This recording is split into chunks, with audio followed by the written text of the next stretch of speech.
Bueno, muy buenos días. Quiero compartir con vosotros hoy una palabra que hemos titulado Hagamos recuento.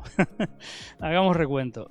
Os tengo que confesar que el capítulo 12 me ha llevado de cabeza toda la semana y que una noche estaba diciendo, bueno, Samuel me pedía el título para preparar la imagen y para prepararlo todo. Sabéis que él con sumo esmero lo prepara para los que no pueden asistir el domingo en la mañana. Y me estaba pidiéndola y le dije, Samuel, estoy en blanco, todavía no tengo nada, no te puedo... Digo, sé que Dios quiere sé que hay algo aquí, o sea, no puedo pasar de largo. Esas veces que te ocurre eso, ¿no? Que dices, sabes que Dios quiere hablarte aquí algo, pero no sabes qué es lo que es. y me encontraba en esa situación. De hecho, anoche se me hizo tardísimo preparándolo. Además, un trabajo de investigación porque quería tirar por un sitio y tenía mis dudas y dije, no voy a ser capaz de poder sacar o discernir o encontrar, porque yo reconozco mis limitaciones, encontrar los significados de todos los nombres estos y demás para poder ajustar esta enseñanza. Pero bueno, definitivamente creo que al final Dios es tan misericordioso. También a Él le gusta que a veces le demostremos que tenemos interés o intención en escucharle a Él, ¿no? ¿Cuántas veces tus hijos te han pedido algo y tú lo que has querido es que ellos te escucharan? ¿Os ha pasado alguna vez? Escúchame, que lo que tienes que hacer es esto que te estoy diciendo.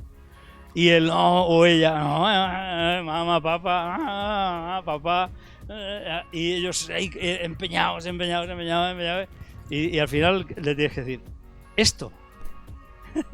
y siguen, porque ellos sí que son tenaces, tienen un objetivo en mente y van a por él.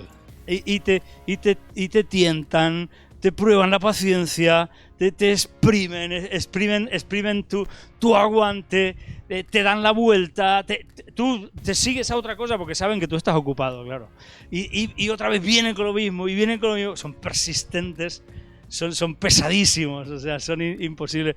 Pero si tú eres firme, le dices, no, esto es lo que tienes que hacer, te lo he dicho ya, tienes que hacer esto, y te mantienes firme, al final consigues que ese hijo de alguna manera entienda y de alguna manera razone y sea consecuente con lo que tú estás diciendo. Y no lo abandonamos a que sea lo que él quiere siempre, ¿de acuerdo? Entonces yo entendía esto y yo decía, Señor, pero de alguna manera como que tuve que volver y decir, bueno, Señor, a ver.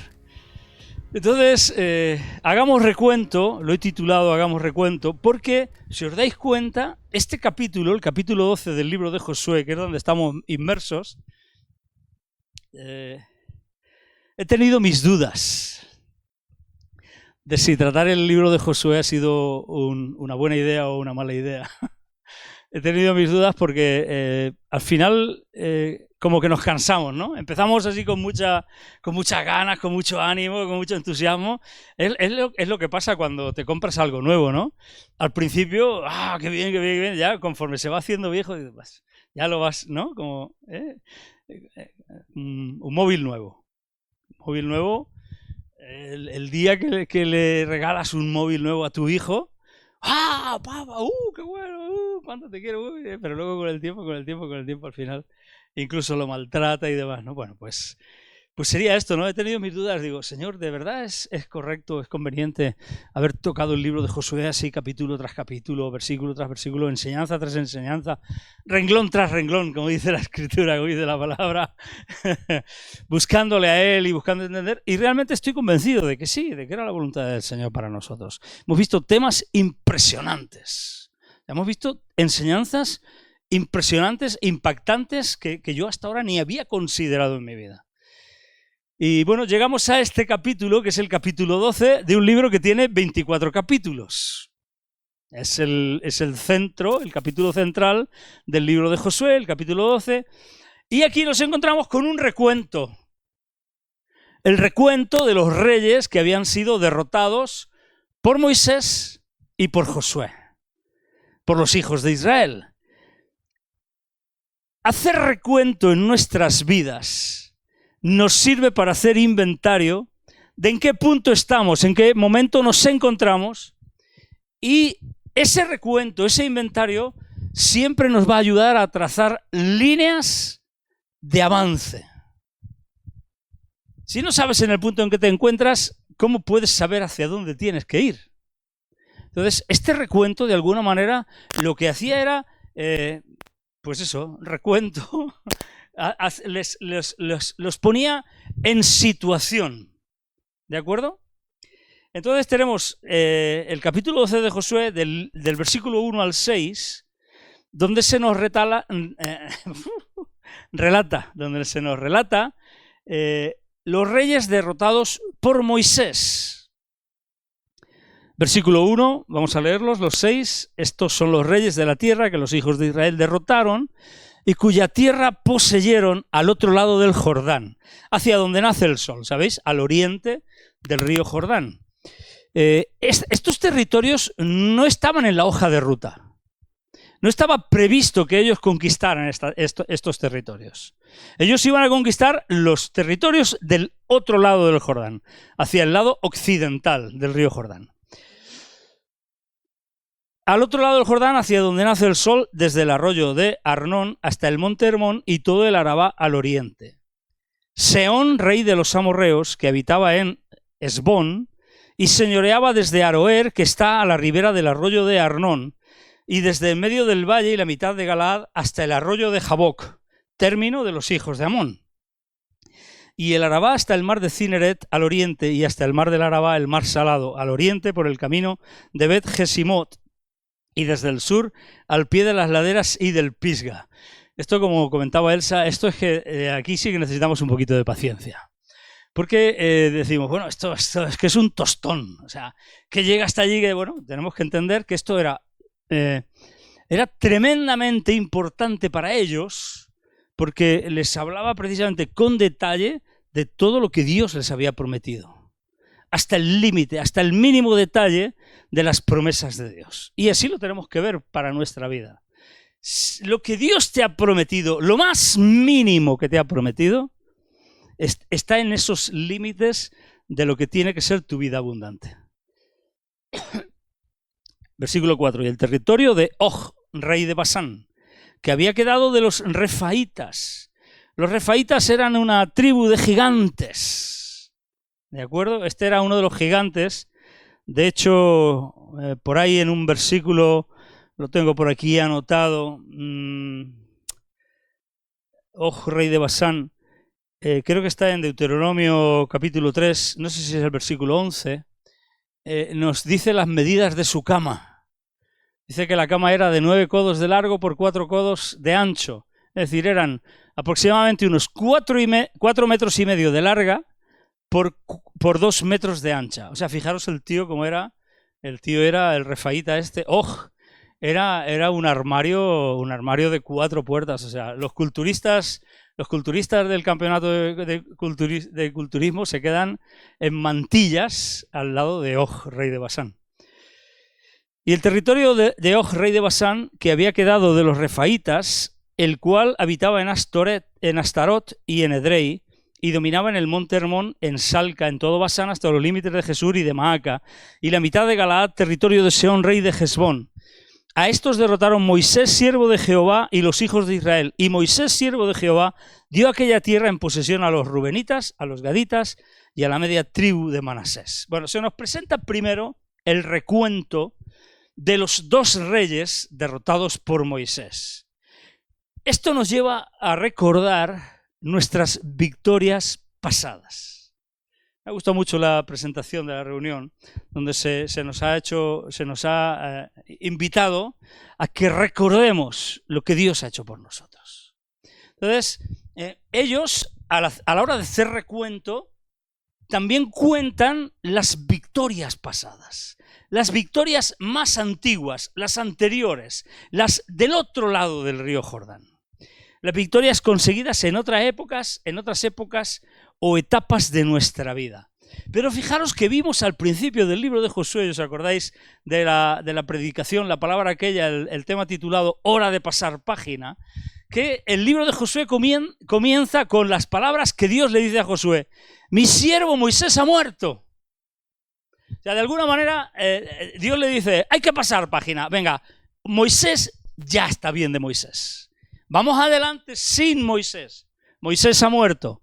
Vamos adelante, vamos a avanzar sin Moisés, ¿de acuerdo? ¿Os acordáis que el libro comienza así?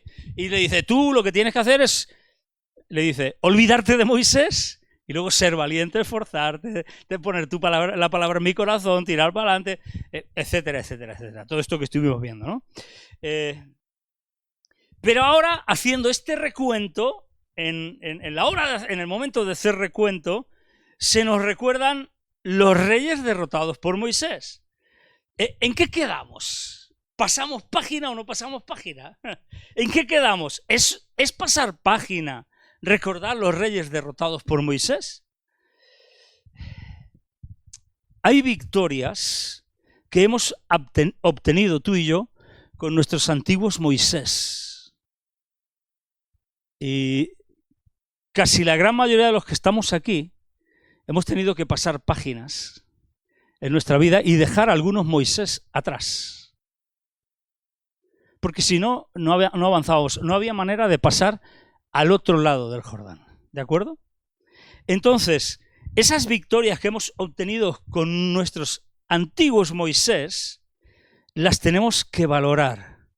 Y tenemos que saber que nos han dado paso y nos han preparado para ser lo que vamos a ser y para las que vamos a obtener con nuestros Josué.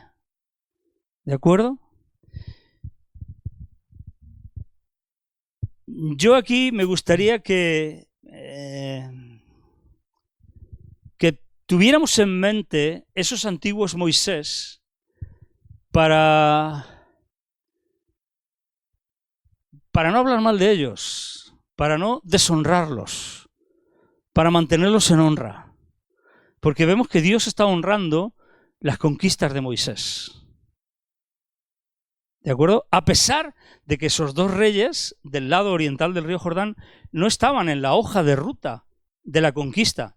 Esto lo podéis leer, si queréis comprobarlo, en Números capítulo 21 o en Deuteronomio 2 y 3. Cuando Israel iba a ir a la tierra prometida al lado occidental del río Jordán, quiso pasar, de hecho pasó por el territorio de Saúl, pasó por el territorio de Amón, sin pelear contra sus hermanos, porque Dios le dijo que no le iba a dar esa tierra, y quiso pasar por el territorio tanto de Sehón como de Og, los dos reyes que derrotaron, y les dijeron: déjanos pasar, vamos a pasar por el camino real, no nos vamos a apartar, no vamos a entrar a tus sembrados, no vamos a sacar agua de los pozos, incluso dice: te pagaremos lo que consumamos, no tenemos nada en contra de vosotros. Sin embargo, ellos se les opusieron y entonces Dios les dijo: a por ellos. Y lo conquistaron y Dios les dijo: este territorio también lo voy a dar. Esto va a ser un premio extra por los testarudos estos que nos han querido dejar pasar. Pero eso iba a significar la base desde la cual iban a planificar la conquista del otro lado del río Jordán. ¿De acuerdo?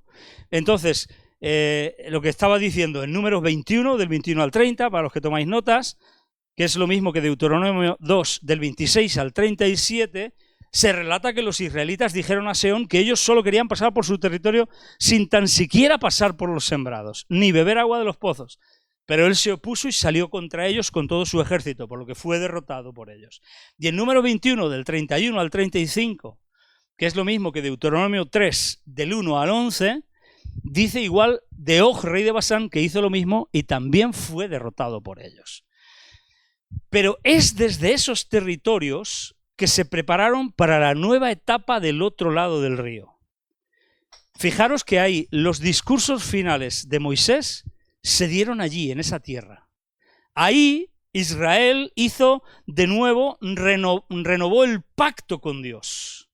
El pacto que sabéis que habían roto durante todos los años del desierto. de nuevo renovaron su pacto con Dios.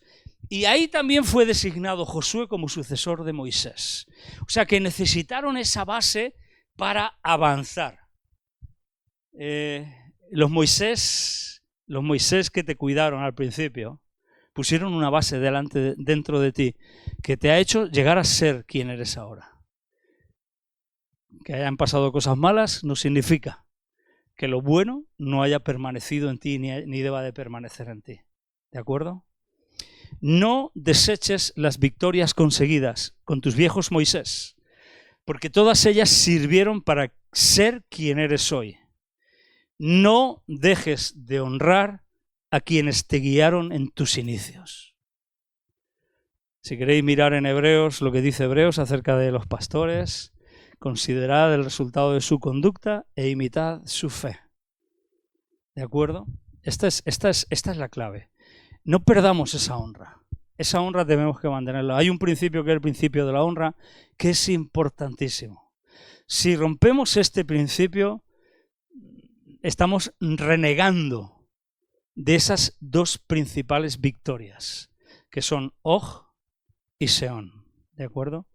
Y fijaros que Og, bueno, ahora lo veremos lo que significa, porque quiero enseñar lo que significa. Y luego en el capítulo 12, si avanzamos, del versículo 7 al versículo 24, pues se nos relatan 31 reyes, que cuando empecé a verlos uno por uno, dije, madre mía, que no termino. Dije, madre mía, que no termino.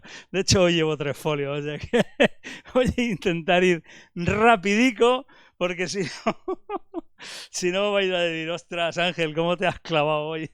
Menuda chapa nos estás dando. Y estos son los reyes de la tierra que derrotaron Josué y los hijos de Israel a este lado del Jordán hacia el occidente, desde Baal-Gad, en el llano del Líbano, hasta el monte de Alac, que sube hacia Seir, y Josué dio la tierra en posesión a las tribus de Israel conforme a su distribución. Versículo 8, en las montañas, en los valles, en el Arabá, en las laderas, en el desierto y en el Negev. El Eteo, el Amorreo, el Cananeo, el Fereceo, el Ebeo y el Jebuseo. Y ahora describe todos los reyes, comenzando desde el rey de Jericó hasta el rey de Tirsa. Y así me los salto todos, me los hago todos así, olímpicamente, de un salto. Este es el recuento de los 31 reyes derrotados por Josué y los hijos de Israel. Estas son las victorias más recientes. Estas son las victorias que tú y yo estamos consiguiendo. Que tú y yo tenemos que conseguir en la actualidad. ¿De acuerdo? Para el tiempo presente, y además puede incluir retos para nuestro futuro. ¿De acuerdo? Estas victorias nos van a enfocar en la responsabilidad de nuestras vidas en el tiempo presente. Olvídate ya de tus Moisés, no culpes más a tus Moisés, de tus fracasos, de tus errores, olvídate de tus Moisés. Ahora estás en la temporada de tu Josué, donde tú tienes que tirar para adelante y conquistar, ¿de acuerdo? Este recuento, por eso digo, hagamos recuento, este recuento a mitad del libro de Josué nos enseña que es bueno hacer balance y recuento en el libro de nuestra vida. O sea, hay etapas en nuestra vida donde hay que hacer inventario. Hay que hacer inventario. Me estaba acordando de cuando Pablo les dice, creo que es a los Corintios, le dice, probaos a vosotros mismos, examinaos a vosotros mismos, si aún estáis en la fe. Si es que pensáis que nosotros somos reprobados, pero a ver si vais a ser vosotros los que habéis suspendido, los que estáis reprobados. Además ahora en temporada de exámenes, ¿no? Examinaos a vosotros mismos.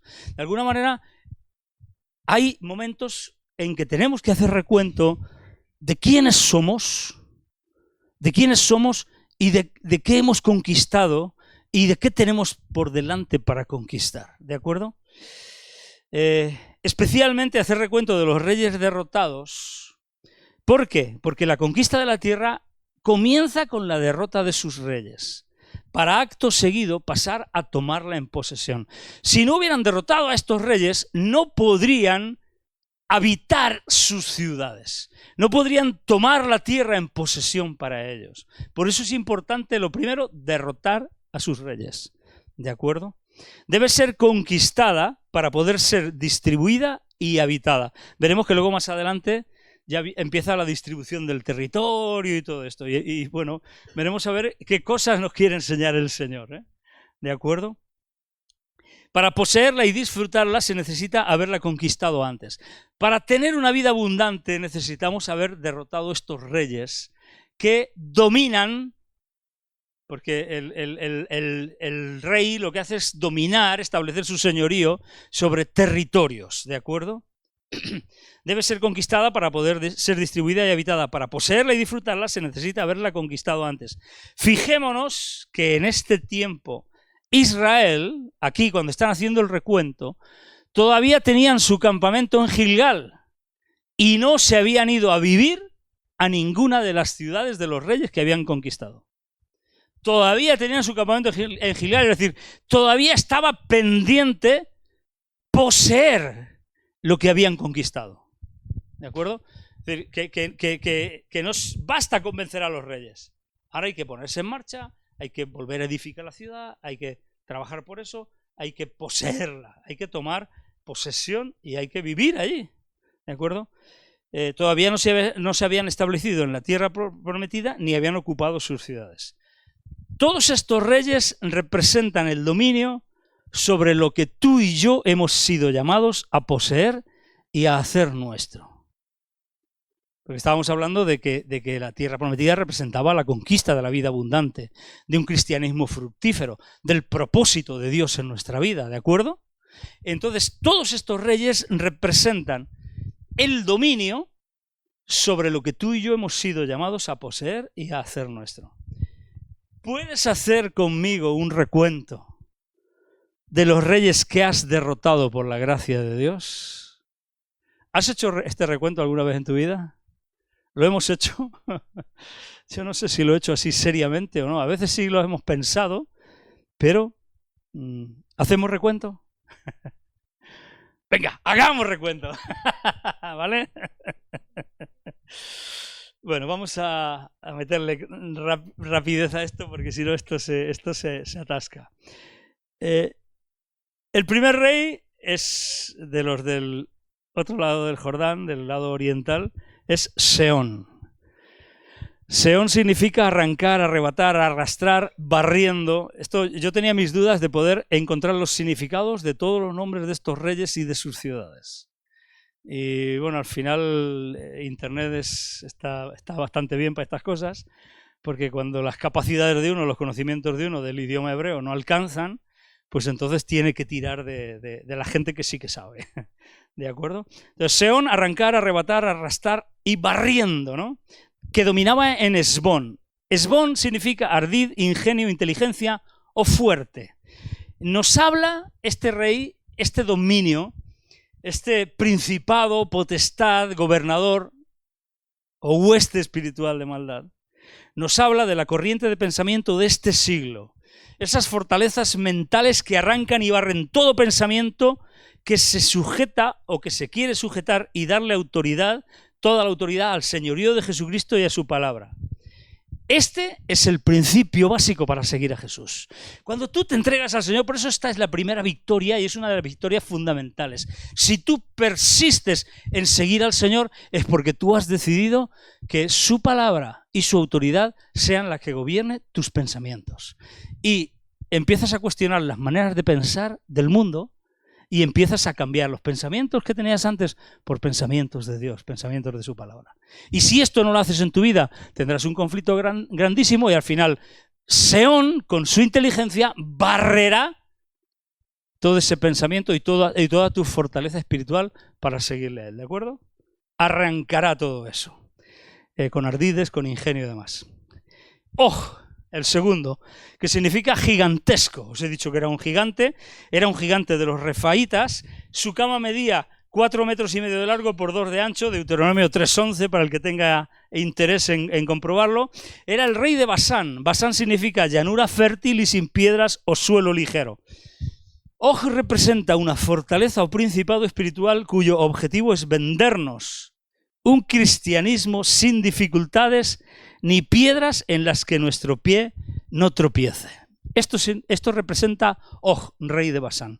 Og, rey de Basán, es el que quiere hacernos creer que cuando le entregamos nuestra vida a Jesucristo, cuando nos convertimos en cristianos, en creyentes, todo nos va a salir bien. Y ante el primer tropiezo, como decía Jesús en la parábola del sembrador, cuando no tiene raíz, sale el sol y ¿qué pasa? En cuanto viene la prueba, ante el primer tropiezo, ante la primera dificultad. ¡Oh, rey de Basán! Y luego ya entramos con los reyes que derrotó Josué en el lado occidental del río Jordán, después de que atravesaron el río, y tenemos a Jericó. Vamos con Jericó. Jericó, que significa ciudad de la diosa Luna. Se llama también ciudad de las palmeras, pero era la ciudad dedicada a la Luna como diosa, como algo, ¿de acuerdo? Idolátrica de la Luna. Vamos, la Luna tiene 4 fases. La Luna siempre es cambiante. Cada una de las fases de la Luna afecta a la Tierra de diferente forma. Fijaros, por ejemplo, en las mareas y también en el crecimiento de las plantas. Las personas mayores saben, según la fase de la Luna, cuándo hay que plantar determinadas plantas o cuándo no hay que plantarlas, cuándo tira la savia para arriba, cuándo tira la savia para abajo, cuándo la savia está en las hojas y cuándo la savia está en las raíces. Eso ha sido alucinante. Yo digo, esto no lo sabía. Pero tiene esa influencia la Luna. Podríamos meternos en muchas cosas más. La importancia de la Luna, incluso para que las mujeres embarazadas den a luz. O sea, es algo impresionante la influencia que tiene la Luna, las distintas fases de la Luna, siempre cambiantes, ¿no? Entonces, este rey nos afecta en nuestra comunión con Dios. Y esto es importantísimo. Por eso esto era la primera fortaleza que tenían que destruir cuando entraron en la tierra prometida. A nuestra relación con Dios, nuestra comunión con Dios, porque nos lleva, o lo que intenta es llevarnos de una fase a otra de forma inestable, para que nuestro cristianismo, nuestra relación con Dios, no sea estable, no sea firme, no sea sólida. Lo mismo estamos en luna nueva, siendo renovados, qué bien que estamos, que en media luna, con una vida mediocre, llenos de doble ánimo, para pasar de nuevo a luna llena y disfrutar de la llenura del Espíritu. En muchas ocasiones, probar la llenura del Espíritu, desde la que nuevamente nos vamos a cuarto menguante. Y cuando entramos en cuarto menguante, nuestra vida entra en una corriente descendente en cuanto a la fe y la vida de Dios, dejándonos llevar por las cosas del mundo. ¿Veis la influencia de este principado, de esta potestad? ¿De este rey? O sea, lo que hace es que el cristianismo sea todo un cambio, un vaivén, nada de estabilidad. No podemos quedarnos en la luna llena o en la luna nueva. No. Nos hace divagar, nos hace llevar por el ánimo, hace que nuestra relación con Dios dependa de nuestros sentimientos, de nuestro estado emocional, de cuánto nos reunimos, de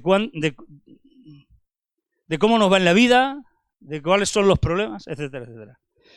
Bueno, así no termino. El rey de Ai. Incluso a lo mejor lo podemos dejar para la semana que viene y seguimos, yo creo que sí, porque son 31 más 2, 33 reyes y llevamos 3. Bueno, vais a dar hasta la 1 y donde quedemos igual quedamos y ya está, porque yo creo que sí, porque no al final, porque voy a ir con la lengua de fuera, si os parece, si no os importa. Bueno, pues el rey de Ai, que Ai significa montón de piedras, ruinas, escombros, y esto representa el dominio que pueden tener ciertas cosas sobre nuestro corazón, hasta el punto de quitar el primer lugar a la obediencia a Dios. Aquí tenemos que acordarnos de que en Ai fueron derrotados porque Acán codició, tomó y escondió. Y esas cosas, ese montón de piedras, esas ruinas, esos escombros que podemos guardar en nuestro corazón, son capaces de llevar al más pintado de cualquiera de nosotros, buenos creyentes, a la ruina total de la fe. Y eso representa el rey de Ai. Quinto, el rey de Jerusalén. Jerusalén, sabéis que significa ciudad de paz. ¿Qué puede tener de malo Jerusalén, la ciudad de paz, no? Pues el rey se llamaba Adonisedec. De este estuvimos hablando cuando vimos los 5 reyes, ¿os acordáis? Adonisedec significa señor de justicia, justicia propia. Adonisedec representa una justicia sin Dios. Es alguien que dicta normas de conducta justas en su opinión, dejando fuera de la ecuación la palabra de Dios. La autojustificación entra de lleno aquí. Cuando decimos, pero es que Dios, si es amor, no sé qué, pero es que Dios no sé qué, y nos inventamos nuestras justicias o justificaciones para hacer lo que a nosotros nos da la realísima voluntad o gana. ¿De acuerdo? La autojustificación nunca nos dará paz con Dios. No justifiques tus errores y pecados, confiésalos y apártate, y tendrás paz con Dios. El rey de Jerusalén. El rey de Hebrón. Hebrón significa lugar del pacto, alianza o asociación. Y su rey era Oham o Joham, que significa desafortunado. Dije de este rey, cuando hablamos de los 5 reyes, que este rey hacía ver la vida como algo sin propósito ni destino, como algo que simplemente ocurre por suerte o por falta de ella. Ver la vida como algo que depende de la suerte es algo que saca a Dios de la escena de mi vida. Si yo hubiera nacido en otro sitio, si me hubiera tocado la lotería, si yo tuviera otro trabajo, si mi jefe hubiera sido de otra manera, si mi mujer hubiera sido como me prometió que iba a ser, si mis hijos, si mi situación personal, si no sé qué, aquí podéis poner el sí que queráis. Si yo hubiera tenido un poco más de suerte o si yo no hubiera tenido tan mala suerte. Esto es lo que pretende Joham, que hacerte creer que tu vida no está dependiendo de Dios, que hay otros factores que se mueven arbitrariamente a lo loco y que pueden afectarte. Verla como algo que me sucede por accidente o fortuna y en lo que yo no puedo intervenir es algo que saca a Dios de la escena de mi vida. Este rey lo que hace es llevarnos a asociar en nuestras vidas lo santo con lo mundano y lo profano. Porque si esto es así, pues comamos y bebamos, que mañana moriremos. ¿Qué sentido tiene?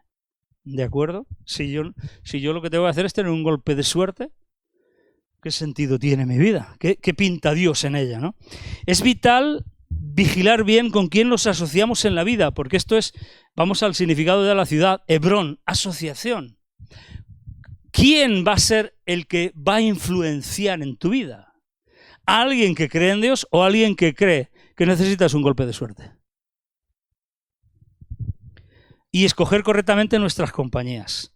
De hecho, la Biblia dice en 2 Corintios 6:14, no os unáis en yugo desigual con los incrédulos, porque ¿qué compañerismo tiene la justicia con la injusticia? ¿Y qué comunión la luz con las tinieblas?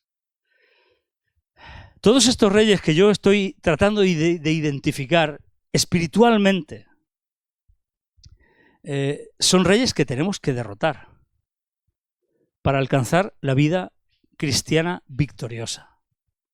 Y los tenemos que derrotar tú y yo, cada uno en nuestra vida, ¿de acuerdo? 7. El rey de Jarmut. Jarmut significa elevación. Su rey era Piream, que significa asno salvaje. Quien domina en aquellos que viven sus vidas siendo dirigidos por sus instintos. Esto es lo que tengo ganas de hacer y esto es lo que hago. Esto es muy bajo, ya que despoja nuestra vida de todo lo trascendente y eterno. No nos permite elevar nuestra mirada. Si pues habéis sido resucitados con Cristo, buscad las cosas de arriba. No nos permite elevar nuestra mirada. Nos centra solamente en las cosas de la vida natural, de la vida material, de la vida terrenal. Nos reduce a seres iguales a los animales que viven solo para comer, beber y tratar de disfrutar al máximo, satisfaciendo nuestros deseos y caprichos todo lo posible, poniendo eso como la meta más alta de nuestra existencia. Yo lo que quiero es echarme novia y me echo novia, sea como sea. Yo lo que quiero es estar con un tío o estar con una tía y eso es mi objetivo y eso es lo que necesito y eso es lo que quiero. Y yo lo que quiero es... ¿Entendéis? O sea... El rey de Jarmut. 8. El rey de Laquis. Laquis significa herido. Y su rey era Jafía, que significa alto brillante. Este es un principado que nos quiere dominar por la vanagloria de la vida, por todo aquello que apela a la jactancia, arrogancia, orgullo o soberbia. Este principado es el que dominó y dominaba al rey Herodes. ¿Os acordáis? En Hechos capítulo 12, versículos del 20 al 23, Hechos 12, del 20 al 23, que la Biblia relata: y Herodes estaba enojado contra los de Tiro y Sidón, pero ellos vinieron de acuerdo ante él y, sobornado Blasto, que era camarero mayor del rey, pedían paz, porque su territorio era abastecido por el del rey. Y un día señalado, Herodes, vestido de ropas reales, se sentó en el tribunal y les arengó. Y el pueblo aclamaba gritando: ¡voz de Dios y no de hombres! Al momento, un ángel del Señor le hirió por cuanto no dio gloria a Dios, y expiró comido de gusanos.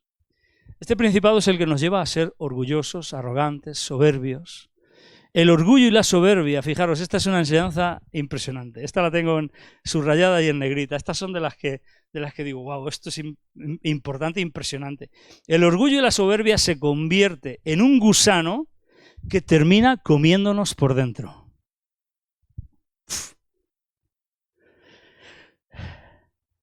9. El rey de Eglón. Eglón significa semejante a un becerro. Su rey era Debir, se llamaba Debir, igual que el nombre de otra ciudad que hay más adelante, pero así se llamaba el rey de esta ciudad, Eglón, semejante a un becerro. Y Debir significa lo que está detrás. El dominio de este principado, de este rey, era conseguir, o está en conseguir, que nos dejemos llevar por las motivaciones internas, sean las que sean, buenas o malas, cubriéndolas de una fachada de hipocresía. Una vida guiada por motivaciones e instintos del corazón sin necesidad de purificarlos. Esto es lo que siento, esto es lo que hago. Esté bien o esté mal. ¿Qué quiero? ¿Figurar? Pues voy a figurar. ¿Qué quiero? ¿Resaltar? Voy a resaltar. ¿Qué quiero? ¿Sobresalir? ¿Qué quiero? ¿Mandar? ¿Qué quiero? ¿Cuáles son? ¿Qué es lo que me mueve a hacer lo que hago? Eso no importa. Quiero hacer esto, lo hago. Sea la que sea la motivación de mi corazón. ¿Por qué quiero yo compartir la palabra? Para que la gente me valore, para que los demás piensen que soy espiritual, para que los demás vean que tal que cual, como les pasó a Ananías y Zafira. ¿Para qué quiero aparentar que doy todo lo que tengo cuando doy la mitad de lo que tengo? Porque no hicieron otra cosa. Y Pedro le dice: podíais haber dado la mitad de lo que teníais y podíais haber dicho: esto es la mitad de lo que tenemos. Y no hubiera pasado nada. Pero ¿por qué dices esto es todo lo que tengo cuando es la mitad de lo que tienes? Habéis querido engañar y mentir al Espíritu Santo. Motivaciones del corazón. Siempre hay una motivación en la parte trasera de nuestro corazón, que nos mueve muchas veces a actuar disimuladamente y con hipocresía. En el rey Saúl también le pasó lo mismo. El rey Saúl, eso lo llevó a tener una profunda inseguridad y necesidad de obtener la aprobación de los hombres. Y eso fue lo que llevó al rey Saúl a la ruina. Porque fijaros que cuando él peca contra Samuel y Samuel le da una instrucción, y cuando él le dice, lo has hecho mal porque has dejado con vida, sabéis que lo mandó a matar a todos los amalecitas y demás, y le dijo: no dejes nada con vida, y se trajeron los rebaños y al rey de Amalek y no sé qué, y esto que decía, ¿qué es eso que oigo yo por ahí? O sea, que vamos a ver, ¿cómo que has hecho lo que Dios te ha dicho si viene por ahí? Estoy oyendo a todos los animales, pero tu desobediencia, ¿no te das cuenta del ruido que hace tu desobediencia? Le quiso decir Samuel, ¿no te das cuenta el escándalo, lo escandalosa que es tu desobediencia? Pero cuando Samuel le da la palabra, le dice: Dios ha quitado el reino de ti, no sé qué, tal igual, y le agarra del manto y lo rompe y no sé qué. ¿Sabéis? Si veis la Biblia, lo único que le preocupa a Saúl, es: hónrame delante de los ancianos. Quédate conmigo para hacer el paripé, para que vean que yo todavía soy importante. Y esto fue precisamente por lo que pasó en 1 Samuel 10, 27. Es importante este versículo. 1 Samuel, capítulo 10, versículo 27. Cuando fue ungido como rey, dice, pero algunos perversos dijeron, ¿cómo nos ha de salvar este? Y le tuvieron en poco, y no le trajeron presente. Pero fijaros lo que él hizo. Mas él disimuló. Disimuló. ¿Por qué? Porque había algo ahí escondido en su corazón, porque tenía eso todavía, porque tenía ese trastero, ¿cómo decirlo? Esa motivación oculta, esa cosa, porque él lo que quería era la aprobación de los demás. ¿Por qué tienes que disimular? Es decir, pues bueno, si tú piensas que no sirvo, pues escúchame. Yo lo único que puedo hacer es, lo voy a intentar hacer lo mejor que sepa, y si algún día cambia de opinión, perfecto, y si no, pues seguir pensando lo que quieras. Yo sé lo que Dios piensa, que es el que me ha llamado, yo sé lo que piensa Samuel, que es el que me ha ungido, yo no necesito saber lo que piensas tú. Yo no necesito disimular acerca de lo que tú crees o opinas, me da lo mismo. Y tienes una seguridad y tienes una autoestima correcta, ¿de acuerdo? El rey de Eglón, venga, el rey de Gezer, 10, el rey de Gezer, precipicio es lo que significa. Su rey era Oram, que significa su colina elevado. Este rey, este principado, este demonio, este espíritu, lo que queráis, quiere derribarnos, aunque para ello primero intente elevarnos hacia arriba. Yo cuando estaba preparando esto me acordaba de aquello de que cuando el enemigo no te puede parar, lo que hace es empujarte. ¿Por qué? Porque no puede pararte, no puede frenarte, pues lo que hace se pone detrás y empieza a correr, te empuja. ¿Para qué? Para que te estampes. Por eso la palabra está llena de consejos, que no sea un neófito, que no sé qué, que tal igual. ¿Por qué? Porque el don sin carácter es un peligro. Es el carácter el que va a sujetar nuestro don o nuestro ministerio. El carácter. La madurez, todo esto, ¿no? Entonces, es la táctica que el enemigo usó con Jesús cuando lo llevó al pináculo del templo y le dijo, échate abajo, y le dio razones aparentemente bíblicas, porque escrito está, ¿os acordáis? Le quiso comer la oreja con la palabra de Dios, con la Biblia. Cuidado con nuestras razones bíblicas, entre comillas. Cuidado con nuestras razones bíblicas, entre comillas, que luego resulta que no lo son tanto. Cuidado con las palabras proféticas que nos han dado y nos hablan de elevación. Cuidado con todo eso, porque a veces es este principado operando. El rey de Gezer, Oram, elevado, la colina en alto, para tirarnos por el precipicio. ¿De acuerdo? Venga, 11, el rey de Debir. Debir significa lo que está detrás, ¿sabéis? Esos argumentos, ese trastero lleno de motivaciones ocultas, erróneas. También significa oráculo o santuario. Este rey lo que hace es trata de traer engaño a nuestro corazón mediante palabras u oráculos que no son de Dios, pero que coinciden con lo que hay en nuestro corazón, con lo que tenemos en este trastero en la parte de atrás. Entonces, aquí hay un ejemplo bíblico del que yo me acordaba, y ese ejemplo es Simón el mago. Esto está en Hechos capítulo 8, versículos del 9 al 11. Hechos 8, del 9 al 11. ¿Os acordáis de Simón el mago que había en Samaria, en la ciudad de Samaria? Cuando Felipe va y predica en Samaria y hay ese gran avivamiento, que Simón el mago también se convierte. Pero sin embargo, su corazón tenía esas motivaciones ocultas. Tenía ese trastero lleno de trastos, o iba a decir otra cosa. ¿Vale? Lleno de telarañas, de oscuridad, de tinieblas, etcétera, etcétera. El ejemplo Simón el mago de Samaria, que dice la Biblia en Hechos 8, de 9 al 11, antes ejercía la magia en aquella ciudad y había engañado a la gente de Samaria haciéndose pasar por algún grande. A este oían atentamente todos, desde el más pequeño hasta el más grande, diciendo: este es el gran poder de Dios. Y le estaban atentos, porque con sus artes mágicas les había engañado mucho tiempo. A quien Pedro, más adelante, en el versículo 21, descubre lo que hay en su corazón. Y en el versículo 21 Pedro le dice: porque tu corazón no es recto delante de Dios. Un principado o rey que pone en nosotros un corazón que no es recto delante de Dios.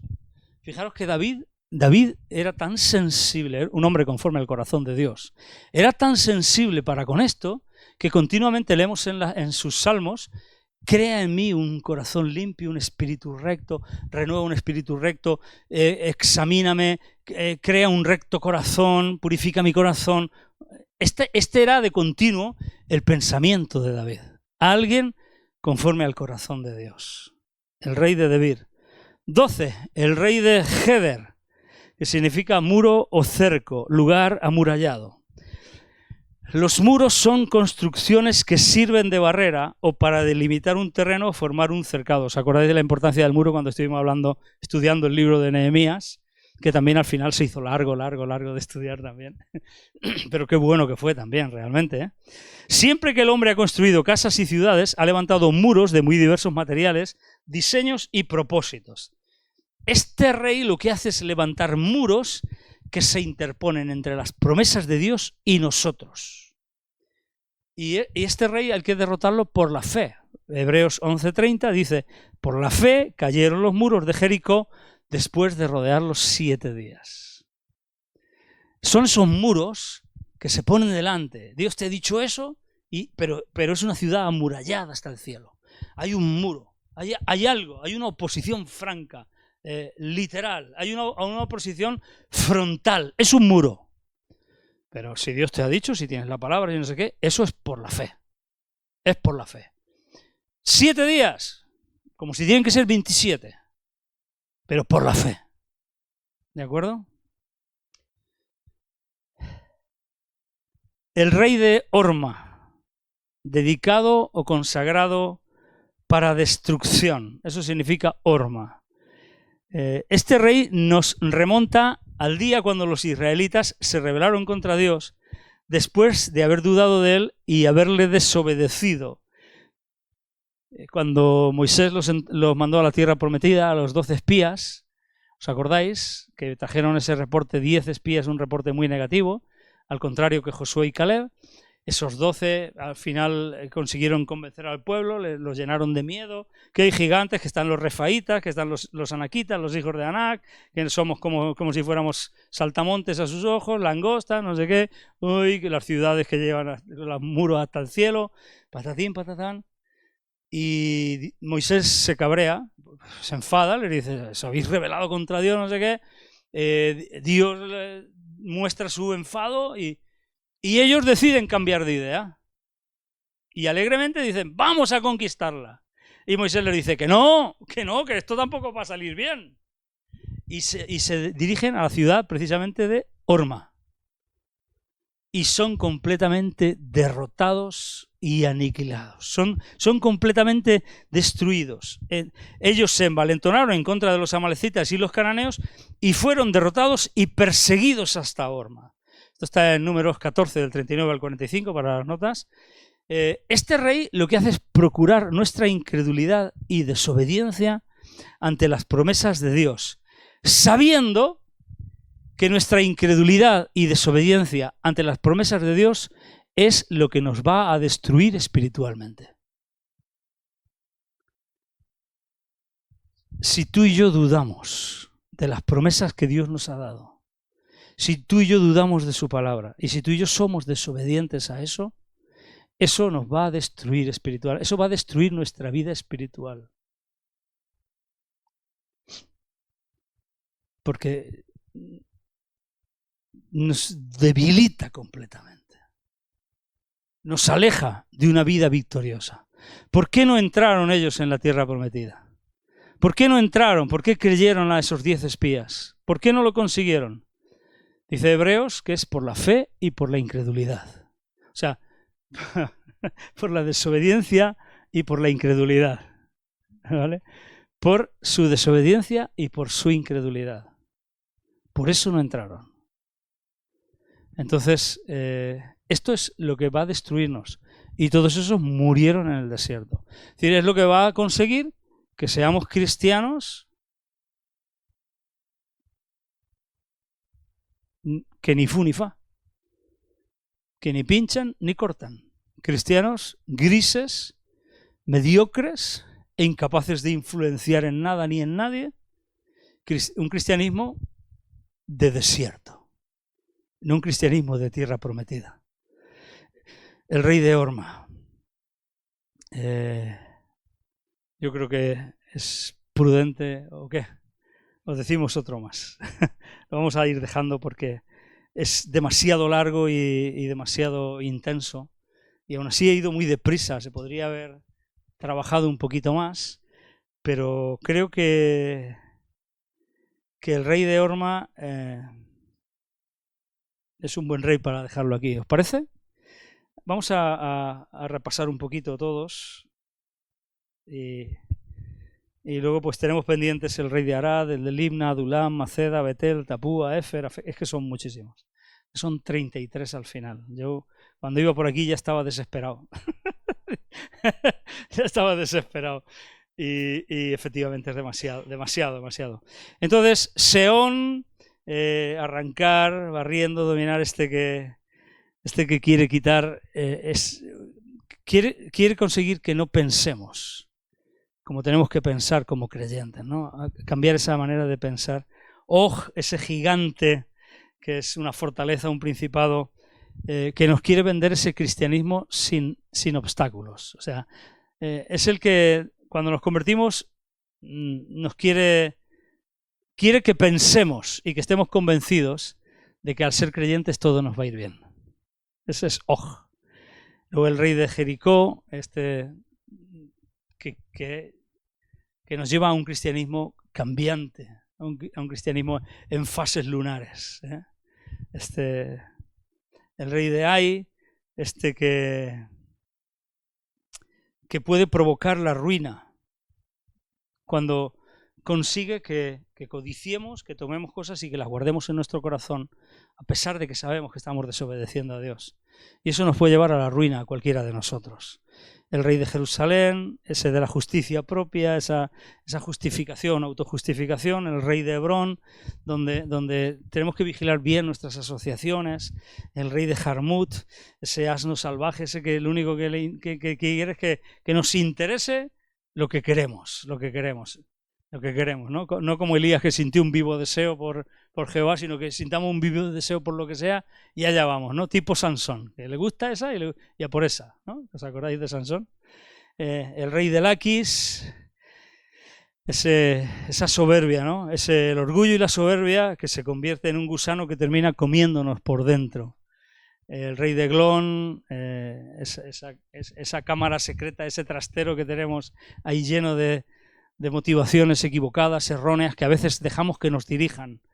El rey de Gezer, eso que nos lleva a subir, pero para que luego caigamos.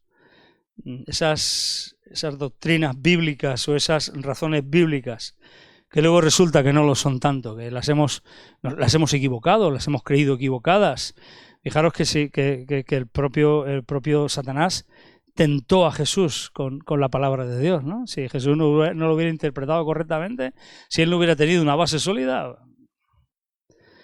El rey de Debir, ese corazón que no es recto para con Dios. El rey de Geder, ese muro que se interpone entre las promesas de Dios y nosotros, ¿no? Ese que tenemos, que la clave es la fe para vencerlo. Y el rey de Horma, dedicado, consagrado para destrucción, ese que procura nuestra incredulidad y desobediencia delante de las promesas de Dios. Porque sabe que si somos incrédulos frente a la palabra de Dios, nuestra vida espiritual está destruida. Si insistimos un poquito más en esto, la Biblia dice que vivimos por la fe. Por la fe vivimos. Entonces, nuestra vida depende de lo que creemos. De lo que creemos. Si somos incrédulos y desobedientes, ¿qué es lo que estamos creyendo? Y así, a razón de eso, es nuestra vida, ¿no? Bueno, interesante. Hagamos recuento. Hagamos recuento. Bueno, pues nos hemos quedado a medias del recuento. El inventario es demasiado largo. Y entonces, Dios mediante, terminaremos el inventario la semana que viene. Con lo cual, pues mira, ya tengo un trabajo hecho para la semana que viene. Me va a venir hasta bien. el atracón de inventario que me pegué. ¿Os ha tocado alguna vez hacer inventario? Allí en la fábrica habéis hecho inventario, en la empresa o donde sea, habéis hecho inventario. Es un tostón. Yo he tenido que hacer a veces inventario. Un inventario en el Carrefour, pues eso tiene que ser la muerte total. ¿Sabes? Eso tiene que ser la muerte. Hagamos recuento. Fijaros qué interesante o qué detalle, ¿no? Que lo hicieron justo en la mitad del libro. Y antes de distribuir la tierra, antes de tomar posesión de la tierra. O sea, tenían que saber en qué punto estaban y nosotros tenemos que saber en qué punto estamos espiritualmente frente a la dominación que tienen todos estos reyes sobre nosotros. O la victoria que nosotros hemos conseguido espiritualmente sobre ellos. ¿Para qué? Para poder decir, vamos adelante. Vamos adelante o vamos a trabajar en vencer esto. Vamos a trabajar en vencer esto. ¿De acuerdo? Hagamos recuento. Cada uno en su casa, aproveche esta semana y haga recuento. Todos aquellos que nos veis por los vídeos, por Facebook o YouTube, hacer recuento en vuestras casas. Aún faltan muchos reyes de estos. Investigar un poquito lo que está en internet, hay mucha documentación. Investigar y hagamos recuento y valoremos nuestra vida. Examinaos a vosotros mismos. Como decía Pablo, examinémonos, hagamos este inventario, porque es importante llegado a este punto de nuestra vida cristiana. Aquellos que ya tenemos cierta edad, como decía, ¿qué lo decía? Josías, que lo decía, si es que ya tengo cierta edad, creo, no sé si fue Josías o Ángel el que lo decía, ¿no? Aquellos que tenemos cierta edad, también es conveniente que hagamos un recuento de vez en cuando y digamos, bueno, ¿en qué situación estoy? ¿Qué es lo que me queda? Que me queda, como yo digo, que me queda un tercio de mi vida. Si llego a la edad de mi padre, que no sé si llegaré, lo que Dios permita, me queda un tercio de mi vida. Si me queda un tercio de mi vida, es un buen momento para hacer un buen recuento de la situación que estoy y hacia dónde me dirijo. Y va a depender mi vida victoriosa o mi vida abundante, va a depender de si todos estos reyes me dominan o yo los he derrotado. Por eso la importancia de hacer este recuento, ¿de acuerdo? Creo que es interesante el tema. No sé si os parece así oportuno o no, pero si os parece muy interesante, muy oportuno, la semana que viene continuará.